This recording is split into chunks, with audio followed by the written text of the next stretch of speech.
Welcome to Above the Garage. Hi, friends. Welcome to our discussion of Pluribus, Episode 4, Please Carol. Let's do our round of introductions and dive in. Hi, I'm Marigold. Hi, I'm Rachel. Hi, I'm Tina. Hi, I'm Aubrey. Hi, I'm Kimberly. And I'm Kate. Another dialogue-free opening sequence. I was legitimately very excited to meet Carol's fellow cynic from South America as he sits in his storage facility scanning radio channels to no avail. He joins a circling fly and scavenging the trash can and even licks the top of a tin can that looks like he's probably licked it before. It's got nothing left on it. All this because he's even refusing food from the hive and he's down to nothing. I'm a stubborn person, but this man's stubbornness is like the stuff of legends. Yeah. I was in awe, and it made me immediately love him. When he picked up that can, I said aloud to Rachel and John, who were watching with me in the room, if he eats that, I'm going to throw up. Thinking there was no way, and then went right in for it. Well, I thought it was going to be something dead in the trash can because of the flies. Like, I was like, oh, what died in there? It's grosser, though. Yeah. It's so good, though. It gets across the situation so well. It does. For sure. He watches as his hive representative collects his uneaten food and replaces it with a new, very delicious-looking meal. I've only not eaten for, like, an hour, and I kind of wanted to eat all of that, to be honest. It looked really good. They did a very good job with presentation. Yeah. Mm-hmm. He's made of much stronger stuff than I. You could tell that he was torn for a moment, though, just staring at it, like salivating. Oh, yeah. Yeah. Oh, yeah. That's what makes it so amazing. Like, he was looking at it longingly and manages to work up the courage to knock it to the ground. That's where we would differ. I listened to the official Pluribus podcast. Yeah. And a fun fact is that the dog food that they used was actually haggis. Oh. So I feel like the actor didn't, I mean, he did some good acting, but I think it wasn't as hard to show disgust as. I mean, I don't know. Haggis would challenge me as well. Yeah. Because I'm not Scottish. Yeah, for some people that would also be hard to stomach, but it's definitely a step up from dog food. Yes. And he writes an adorable note to his customers, apologizing and promising restitution for breaking into their storage units looking for food. As he did that, I was like, who would store food in a storage unit? And unfortunately, that was an accurate thought. Not very many people. And he is left with a can of dog food to dine on, which he finally does, obviously not happily, and has to force himself to keep it down. The nonverbal acting from this guy, showing all these feelings so clearly without a single word, is so good. Yeah, it's great. I mean, the entire scene is dialogue free except for Carol through the phone, right? Like the entire opening. Yeah. So it's Carlos Manuel Vesca is the actor's name, and he's great. I hope that we see a lot more of him, and I think we will. We better see a lot more of him. I actually thought this episode would end with them, some sort of cliffhanger, like seeing them together. I think Tina maybe said that in a long ago episode. I don't know, someone, but it did not. So I'll be sad if we don't meet him again until like the end of the next episode, and then that's the cliffhanger because I want more time seeing them together. Mm-hmm. But yeah, the phone rings, realize it must be Carol's call from the last episode, and it was. Seeing his side of the call justifies his anger even more so, since he's dining on dog food at the time. But yeah, as we hoped, her cursing at him intrigues him, and he writes her name down. Yeah, he had every right to be mad after dining on his spectacular dinner of sugar packets and dog food. Like, no wonder he came in hot on the phone. I would have come in hot too. Yeah, he literally, I kept thinking it adds such a layer to the other end of the call to know that while she's talking to him, he's eating dog food. Yeah. Well, it also occurred to me that when she first called, she's being polite. So he thought she was just one of them. Yeah. Contacting him, one of the hive mind, and that's why he's cursed her off and hung up. And then when she curses him back, he's like, oh, that was not one of them because they don't talk to me like that. Right, she's mean. Mm-hmm. Exactly. And then we noted that he was like questioning, he got her first name, but put the question marks around her last name and kind of spelled out what he thought he heard. One of my friends ran like what he wrote down through like a translator, and apparently it translated to is Turkish. So apparently it said Carol is Turkish. So I don't know if maybe. Oh, is that right? Yeah, I thought that was clever. I was like, oh, that's smart. So yeah. Yeah, interesting.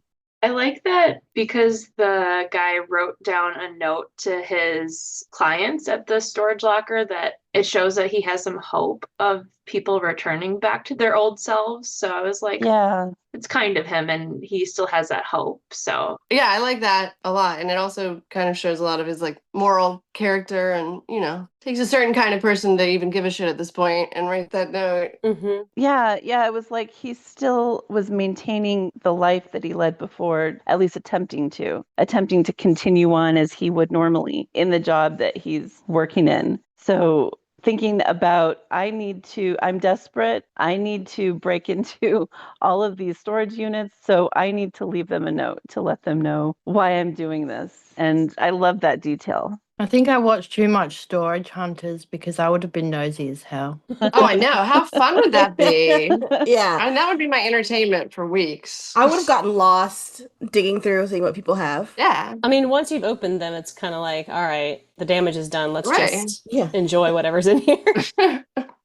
All the different foods that he found, though, I kept thinking about how, sometimes you open your fridge and you've got like 6 totally random things and you're like, what can I make for dinner? Yeah. It's just like, he's on the worst game show where they're like, here are your 4 ingredients. Now make yourself a dinner. He's got sugar and chili paste and dog food. Oh, is that what that was? Was it chili paste? I couldn't tell. I didn't know what the first thing was. That's a total guess. I don't know Yeah. actually what it The was. thing that he drunk, right? Is that what you're talking about? Yeah, or like jam or something. It reminded me of, we used to get candy like that from Yeah. like the ice cream man when I was a kid. It was like that Mexican candy. It was really spicy. Yeah. Like a jelly kind of thing that was just sweet. Yeah. There's nothing good you can make with that combination of ingredients, though, really. There's no saving any of that. No. Not going to last long either. He's going to have to give in a little bit, but I'm very proud of him for not doing it yet. Did we see if he had water? I assume he just has a sink, I would hope, because he wasn't as concerned with finding, or he didn't find any anyway. So I hope so, because that'll kill him. I was at a quiz the other day and I saw that you can live without food for like, I think it was it 2 weeks, but water is like 2 or 3 days or something like that. Yeah, exactly. And I think the hive mind people are keeping those infrastructures going. So there should be clean water for him and power and stuff like that. Yeah, they'll take care of him. Yeah, it's like a functional apocalypse. So they keep things going. It's not like in other apocalyptic scenarios where everything just shuts down. It's just desolate and everything is just stopped. Yeah. The Paraguay guy was writing all those notes from the radio. Yeah. What was the point of that? I think he's scanning for like signs of other people out there. Yeah, I of agree. just like the monotonous that he's going through these one at a time. Although I don't think there was one, like it strangely skipped numbers, but it doesn't matter. The point is that he's willing to sit here and do this for eternity, basically, just defines him in some way that's different from me. Okay. Yeah. Gotcha. I also liked the first sign you saw there. I translated. It was about like not paying for your storage unit, and then your lock will be like clipped off or whatever. And I, for a minute, I was expecting him to start like doing that, like still being so stuck in the job that he's like, well, they didn't pay. Yeah. That's not where it went. But yeah, okay, so, because I was thinking, like, with the scanner thing, first of all, the stations were kind of weird, and like you said, skip numbers, but then also he was timing it. But I guess maybe he was timing how long he was going to sit with that station to listen? Right, he had decided on a certain amount of time for each one, I guess. Yeah. Okay, that makes more sense now. Because if it was me and I was him, I would imagine if somebody else was out there broadcasting, they would be kind of constantly like SOS, help or something. Yeah. Right. And he refuses to go through the hives to learn about these people. Yeah. So he's doing it in this stubborn, inefficient manner. Yeah. Because normally they would be, if someone were testing on a radio like that, they would be sending out, trying to get somebody to respond to them. But does he know that even if he did that, someone from the hive mind would come back? Probably. Right. So he's like, I'm going to wait and see if there's anyone else out there like me who's trying to communicate. Yeah. And so he's just listening and not getting anything. Yeah. That also bodes well for the potential with Carol, I think, because he is seeking someone. They're a match made in heaven. I can't wait for them. Yeah. Yeah. I'm very excited. Back with Carol in her blood-covered shirt, listens to a distorted Christina Aguilera for a moment before deciding to upgrade her ride to the police car out in front of the hospital. I like their choice of Christina Aguilera's song, Genie in a Bottle, since Carol's in a bizarre situation where she can ask for anything she wants, like having millions of genies at her disposal. Yeah. That's also the kind of cue where the music is so opposing. Yeah. Happy Poppy. Yeah. Yeah. The music itself coming on as a funny beat. Yeah. When she gets home, she's enraged that the hive has infiltrated her home, but a tall man in a little biking costume reminds her she gave them permission in the ambulance with a vague nod when she was almost certainly not listening to them. Do you guys know that actor? He looked Yeah. familiar, but I don't. It's Jeff Hiller. He's in Somebody Somewhere. That's what I know him from. It's a really good show. I haven't seen that, but He just won an Emmy this year for that. oh, that's awesome. Yeah, because my friend got so excited. She was like, Emmy winner Jeff Hiller. She was so excited to see him. I got very excited when I saw him too. Yeah. Yeah, I liked him too. Yeah. All of these actors are playing this so well, though. Like, I think it'd be kind of fun for them also, like absurdly happy, cheerful, a part you wouldn't typically play, and they're doing it really well. It adds a lot, their performances. A fun fact that I heard from the official podcast was that the mayor of Albuquerque, and maybe you know this, Rachel, but I know this. the actual mayor of Albuquerque. That's what I was wondering. This is what I was going to say. No, I got so excited. As soon as he turned around, I was like, that's Mayor Tim Keller. Then she said, are you the mayor? And when he said, thanks for your vote, I was so excited. Is he usually that amount of facial hair, or is he like clean shaven typically? No, he's normally clean shaven. And I didn't mention it on the first recording we did, but in the airport sequence, when they're going down the escalator, there's a digital display and you could see his picture on the digital display and that's a real thing because when I go home and I go down that escalator, I usually see his face. He's there to welcome you? Yeah, Tim Keller is there to welcome you. So I thought that was really awesome that the real mayor of Albuquerque did a cameo. That was exciting for me. Yeah, that's cool. He looks like a good mayor. It's like a nice fellow. No, I like him. And right now there's a runoff that's going to happen in December, and I'm going to vote for him again. All right. I'm just going to say I don't want the other guy to win. Anyway, that's all I'm going to say about that. When they're talking about being in the ambulance and how she gave very vague consent to have them in the house, and I don't even know the name of the character that Jeff Hiller is playing here. I mean, Larry. Oh, okay. The individual, he said it, the individual known as Larry. Yeah. Whenever she asks their name, she's always like, wait, you know what I mean? Like the guy that you're inhabiting right now. The guy that you're all inhabiting. Inside the house, she's looking at the whiteboard where she's written notes for her 5th book. She's contemplating killing Raban for real in her next installment, though she's not sure she's allowed to. But this struck me as an intentional parallel to her Raban in the end, poor Zoja. Did she die for real this time? Yeah. And there's also references of poison in the 5th book notes, which is kind of possibly how Carol killed her, but we can discuss that more when we get there. Yeah, there was one that said like love elixir or something like that, and that caught my eye on the board. Yeah, that's interesting. Yeah. When she's hovering to erase it. Oh yeah, I know. I'm gonna review Helen's feedback notes. Like that was like the note that she was about to erase, and I was like, oh. See, I was scared she was erasing the whole thing, and then she didn't. Might have been, yeah. No, I think you're probably right, yeah. I really, really want one of those whiteboards now. I've never seen one like that where Same. I was like, how do I get that? I want it. Yeah, it's amazing. The revealing of the second one. Yeah. Yeah, so cool. I absolutely do not need one, but I want one badly. Yeah. And then I'll write a book. Yeah, I don't know if I'd actually use it, but I want one. Yeah, so she does not erase anything, instead starting a new whiteboard entitled What She Knows About Them. When she gets to the fact that they're weirdly honest, she goes to fetch one of them to explore that a little more. The question she seems to be clarifying is what's more important to them, being honest or not hurting Carol? And it turns out that being honest wins the day. Larry, though experiencing extreme discomfort and choosing his words very carefully, reveals that Helen didn't actually like Carol's books at all. She may not be shocked to learn that about her Why Caro series, but you can tell it really hurts to find out that she didn't even finish Bitter Chrysalis, DNF. That is pretty awful of Helen. I still like her, but the least she could do is finish the book, no matter how unenjoyable it may be. That's pretty crazy to not finish it.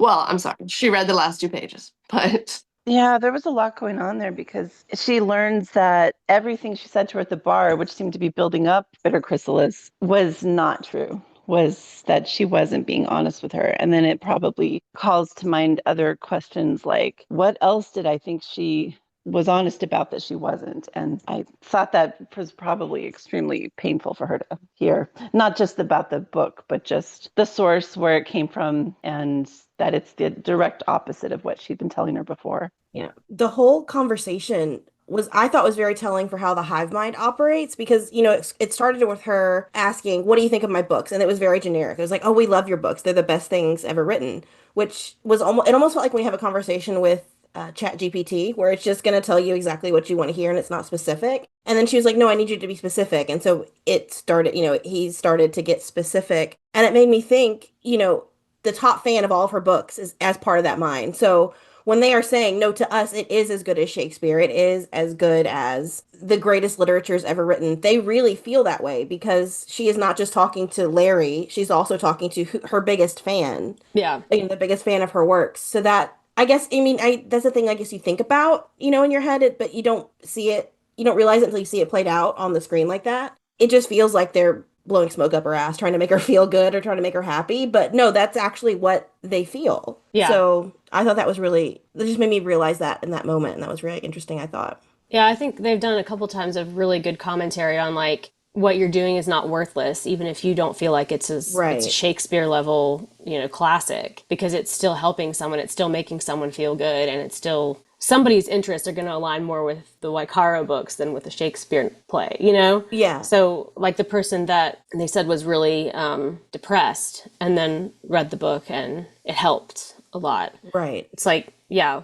those people exist too, and their feelings and interests are valid as well.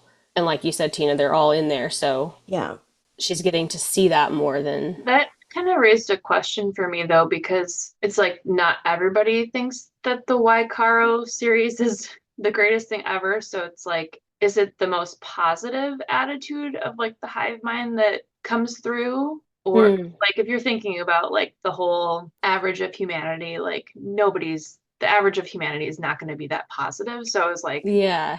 I mean, obviously we see their default mode being positivity, but it just kind of shows that I think they have erased more of people's individuality or thoughts than we realize. Right. Well, I noticed that too, because when she asked for the guy's name, which did you guys catch when she went out to call him in? She was like, Shorty, come in. Yeah. Which is funny because he is like so tall. Anyway.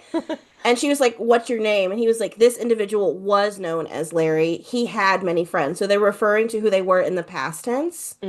Not like, oh, he has a lot of friends. No, he had a lot of friends. So it's, it's like the individual has died, like you said. Yeah.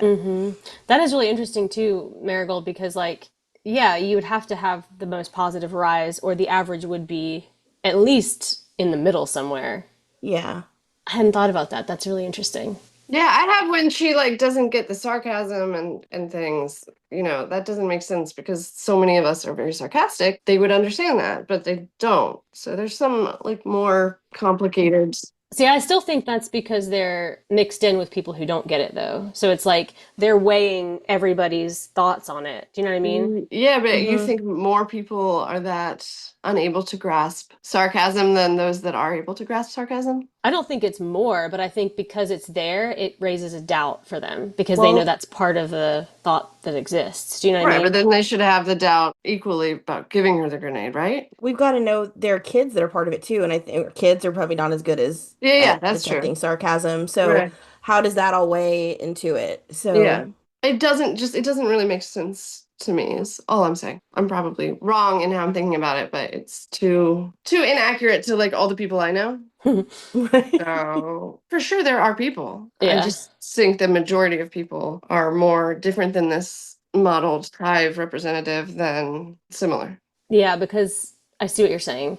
Like, and then with the positivity thing, it's like, yeah, there's some kind of hierarchy of the way that they're accessing and presenting the thoughts outwardly as well.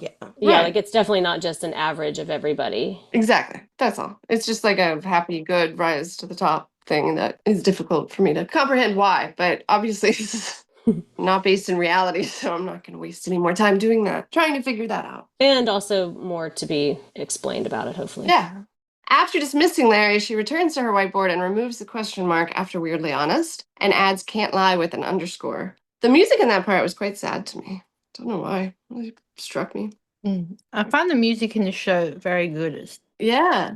Dave Porter is I don't want to just say music guy, but I'm going to because it could be composer, possibly. That sounds more professional. It does. But yeah, I love the music in this, and I especially loved it in the first scene with the man from Paraguay. Sorry, I don't remember his name, but the music in that scene was amazing. Yeah, no, it was really good. And regarding the sad music when she goes back to the whiteboard, that was following on what she just heard about Helen. So I was thinking she was still sort of in that space, feelings mentally of what she just heard about Helen. Yeah, I'm sure. It sucks for Helen to not be able to represent her own thoughts here, but I get it.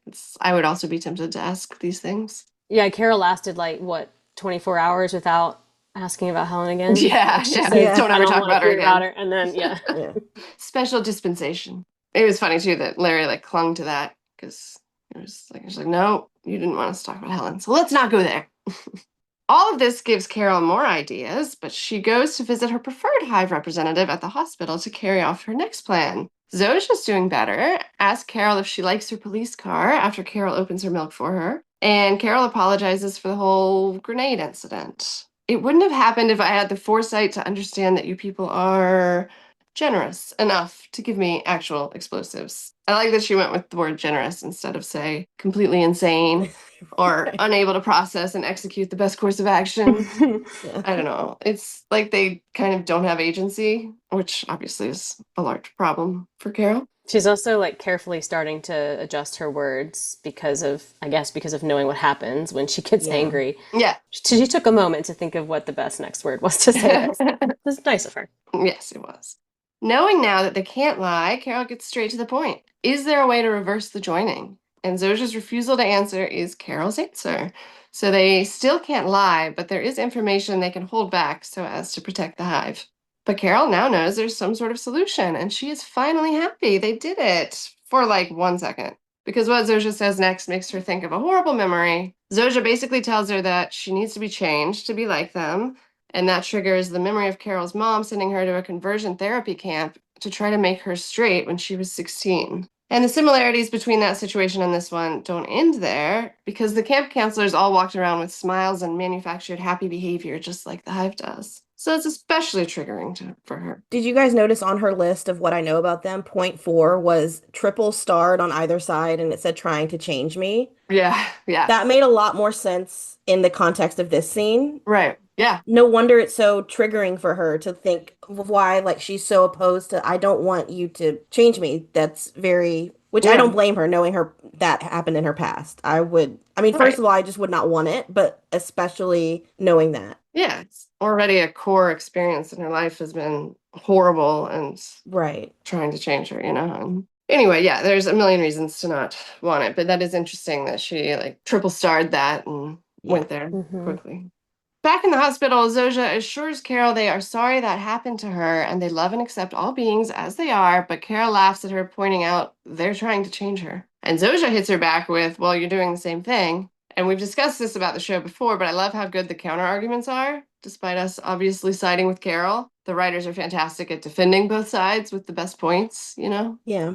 This discussion has given Carol another good idea, or so she thinks. The hospital pharmacy is unlocked and available to Carol now, so she steals some thiopental sodium, which used to be used in psychiatry occasionally to weaken a subject's resolve. She's caught in the act, though, and since she still needs needles, I guess, and probably just to entertain herself, she asks the doctor for some heroin. He tries unsuccessfully to talk her out of it before begrudgingly telling her it's on the way.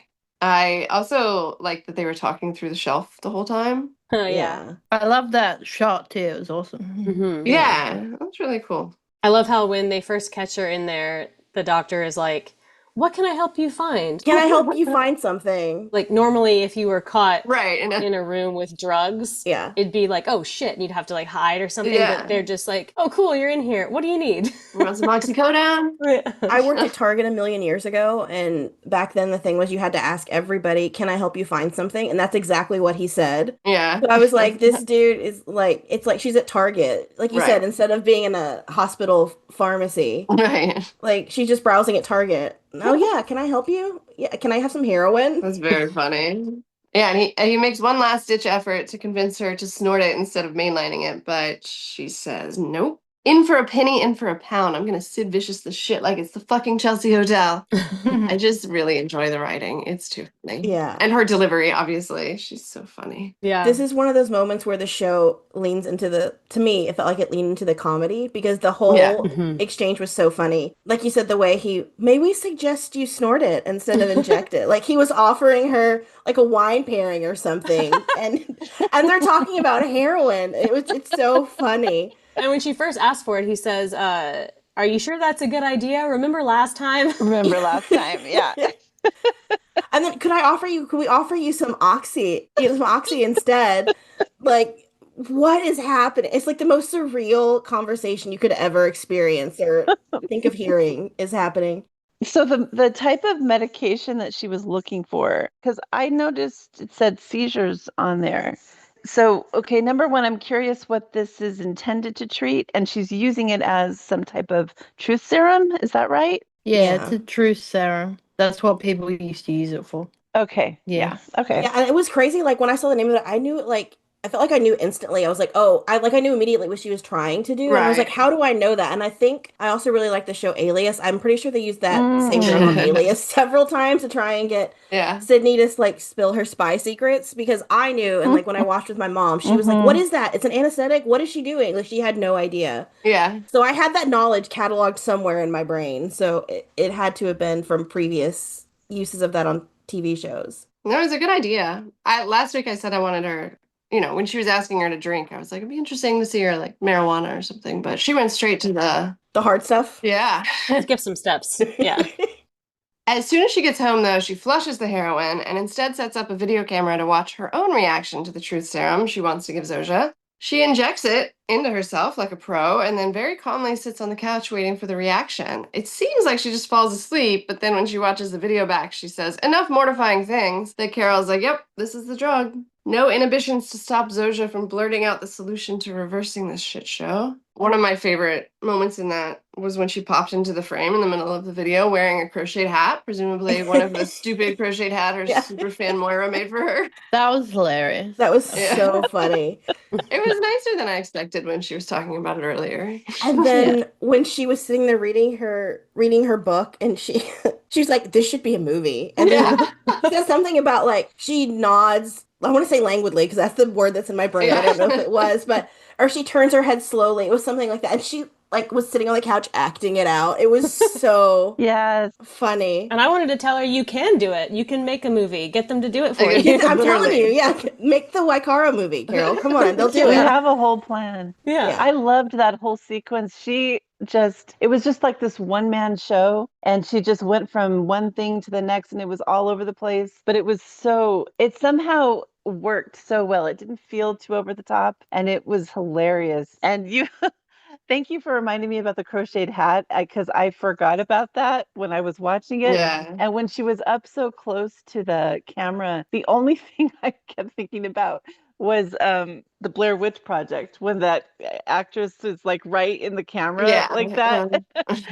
That was where my mind went. And thank you for taking me back to the crochet hat because that's so much better. Yeah. It reminded me a lot of Aubrey. I know in the first episode you said it maybe reminded you of Severance a little bit, but different because it's like all minds instead of your mind is cut in half. But when you said, Rachel, just the one man show or the one woman show, it reminded me a lot of the scene in the very last episode of Severance when it was just Adam Scott talking to himself. Yeah. So it was very similar yes. because it was just, as an actor, I think it takes a lot to act and react to yourself. Yeah. And both he and Ray did a very good job acting with only themselves and reacting to themselves. Well, right. It was heartbreaking watching her say, I miss you, I miss you, I miss you, I miss you. Yes. And So then sad, she's yeah. tearing up watching it, and I'm tearing up, and it's all just so sad. It was so good. Yeah. It's so compelling to watch Right. like one actor do that with themselves. I really liked it a lot.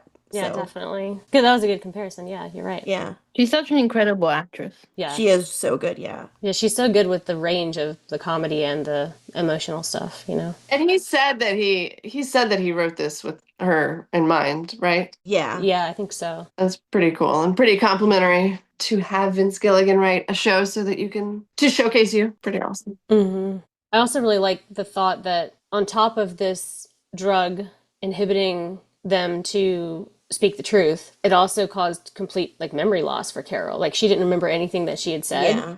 So I guess in that situation, if it had worked, or if it does at some point work, that they wouldn't be able to store those memories either within the hive, right?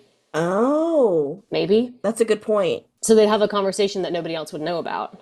Well, but yes and no. They all know, though. But they all know because at the end, when she's talking to Zoja, she's clearly the effects have taken effects in her brain. Yeah. And they all still start swarming out to try and stop her. But I'm wondering, like, do they know what, like, if she had had a conversation with Carol, would they have known what she said, or would they have just known that she's disconnected from the hive and that's what they're freaking out about? Yeah. oh, I see what you're saying. Yeah. Because I was thinking, what if someone's like having sex and they're like dirty talking? Like, can they hear that? Do you think they have sex? Well, that could happen. I mean, Carol, that was the thing that like tripped her on the video. She said, why does she have to be so fuckable? Yeah.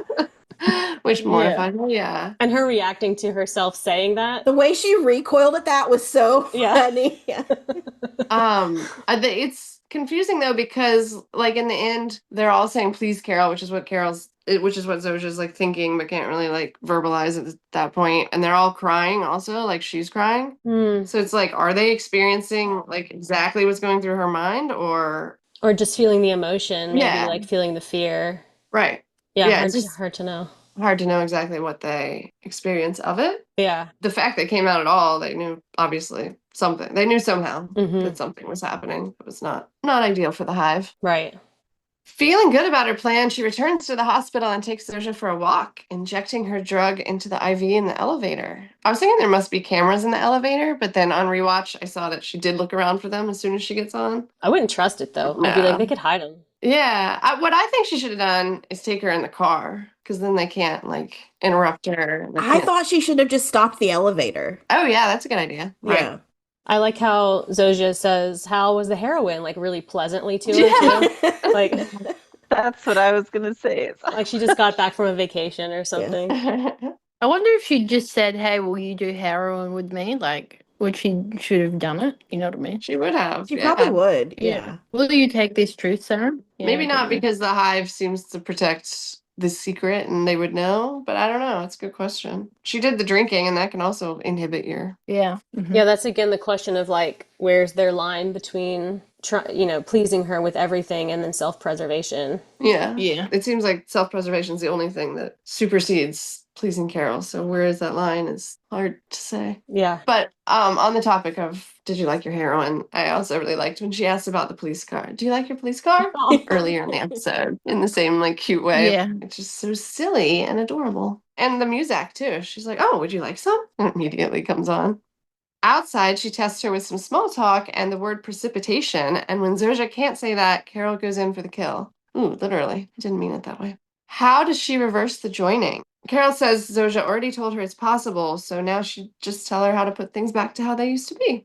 Zoja's clearly struggling when the hive swarms out and tries to take her away, but Carol thought of that too. She brought the handcuffs from her car and handcuffs herself to Zoja and asks again, with everyone watching. They're silent for a moment, and then they all just start repeating, please, Carol, with tears on their faces. Zoja's crying until she finally collapses, and the hive tells Carol she's in cardiac arrest. Once again, Zoja's dying because of Carol, so she lets them cut off the handcuffs and try to save her with CPR, but things are still looking quite dire when the screen fades to black, after some robotic voice has just called for her to be shock paddled. It's not looking good. I don't think she's gonna die, though. Do you guys think she's gonna die?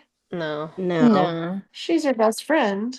It was so sad when they like asked Carol's permission to save Zoja. Oh yeah. Oh, I didn't even catch that. They were like, can we save her, or will you let us? I don't remember the exact phrasing. And then she holds the cuffs out for them to cut off.